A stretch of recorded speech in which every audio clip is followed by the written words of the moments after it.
अक्सर तुम बाद में बहुत पछताते हो। तुम हर ऐसी जगह निवेश करते हो जहाँ तुम बड़े छोटे छोटे बहुत क्षणिक खुशी के लिए निवेश तो कर देते हो, पर बाद में तुम्हें पछतावा होता है। इतने पछतावों के बाद अब तो सीख लो। अब बचत करो और निवेश सही जगह एक ही बार इकट्ठे करो।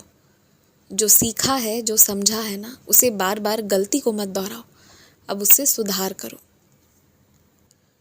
तुम्हारे घर पर पहले जो बड़े लोग थे, तुमसे 2-3 पीढ़ी पीछे सभी लोग किसी विशेष देवी का बहुत पूजन किया करते थे, बहुत पूजा होती थी।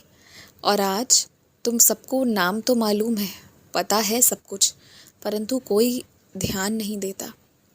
तो कहीं ना देवी की कृपा तुम पर हमेशा रही है। तुम्हें उन्हें याद करना चाहिए, थोड़ी देर उनका ध्यान करना चाहिए।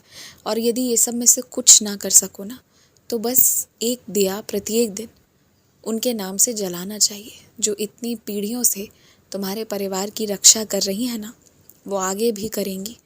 तुम दीपक जलाओ और बस इतना ही करते रहो, तो इसमें भी कृपा रहेगी। परंतु कभी भूलो मत, और आगे आने वाली पीढ़ियों को भी भूलने मत देना। उनमें ये संस्कार डालना ज़रूर, क्योंकि ना कुछ देवी देवताओं का बड़ा प्रेम होता है अपने बच्चों के प्रति, किसी विशेष परिवार के प्रति, तो उसका ध्यान तो रखना ही चाहिए।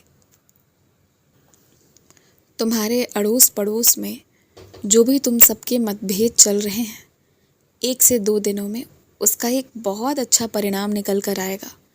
ना ज़्यादा किसी को चलना होगा, ना ज़्यादा किसी को कष्ट उठाना होगा, परंतु एक परिणाम भी अच्छा निकल कर आएगा जो सब स्वीकार करेंगे, जिससे सब राज़ी भी होंगे और खुश भी रहेंगे।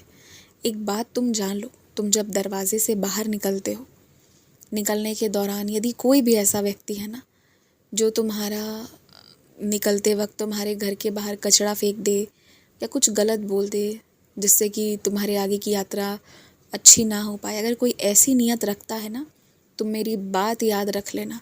तुम खुद उस व्यक्ति के मुंह से सुन लोगे, वो तुम्हें नहीं बोल रहा होगा पर तुम्हें सुनाई दे जाएगा कि उसका परिणाम उसे ही स्वयं भुगतना पड़ा, किसी और को नहीं।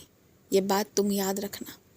जो व्यक्ति ऐसा करता है ना, दूसरों के लिए इस तरह गलत नियत रखता है, उस बुरे नियत का सामना 100 गुना लौटकर उसी के पास आता है और उसे ही उसका सामना करना पड़ता है। कोई तुम्हारे निकलने के दौरान कोई ऐसी हरकत करे, कोई ऐसा सामान रख दे जो अपशकुन हो, तो ये सब तुम सोचो ही मत, वो उसी को लौट कर जाएगा। अभी तक तो तुम इतनी चीज़ें देख लिए, कुछ लोगों को तुमने देख लिया जो एक समय शेर की तरह चिल्लाते थे, हुंकार भरते थे, जो अपने आगे किसी को कुछ नहीं समझते थे। और आज क्या हुआ है? आज हर वो व्यक्ति जिसको उन्होंने कभी इंसान नहीं समझा, आज उनके ही पास उनको जाकर छाया लेनी पड़ रही है, आश्रय लेना पड़ रहा है, क्योंकि सेवा करने वाला और कोई नहीं है। तो किस तरह से देखो, सिंहासन में बैठने वाला राजा ही बदल गया। तो चीज़ें बदलती हैं, कर्म लौट कर आता है, कर्म कर्ता को खोज लेता है, उसके लिए मेहनत करने की ज़रूरत ही नहीं है। तो तुम बस जानो कि यदि कोई तुम्हारे साथ बिगाड़ने की कोशिश कर रहा है ना, 1% भी तुम्हारा नहीं बिगड़ेगा, परंतु उसके 100% बिगड़ेंगे जो ऐसी कोशिश करेगा। अपने हाथ से, अपने मुंह से, अपनी ज़ुबान से, अपने मन से कभी किसी का गलत नहीं करना चाहिए, क्योंकि वो तो लौट कर आएगा। वो कोई थोड़ा विलम्ब भले हो सकता है, परंतु उस पर कोई माफ़ी नहीं मिल सकती है। अगर कोई किसी के वजह से रोया है तो वो तो भुगतना ही पड़ेगा, उसमें माफ़ी नहीं हो सकती है। कोई मेरी सच्चरित्र अगर पढ़ लेना उसके बदले में, तो हाँ, मैं ये ज़रूर कर सकता हूँ कि एक बार एक साथ इकट्ठे वो कष्ट देने की बजाय धीरे धीरे वो कष्ट के रूप में वो कर्म कटवा दूँ। परंतु जो एक बार गलती जानबूझकर की गई हो ना, बुरे नियत से की गई हो, किसी का अनिष्ट करने के लिए किया गया हो, तो वो तो भुगतना ही है व्यक्ति को, और उससे कोई चीज़ किसी को नहीं बचा सकती।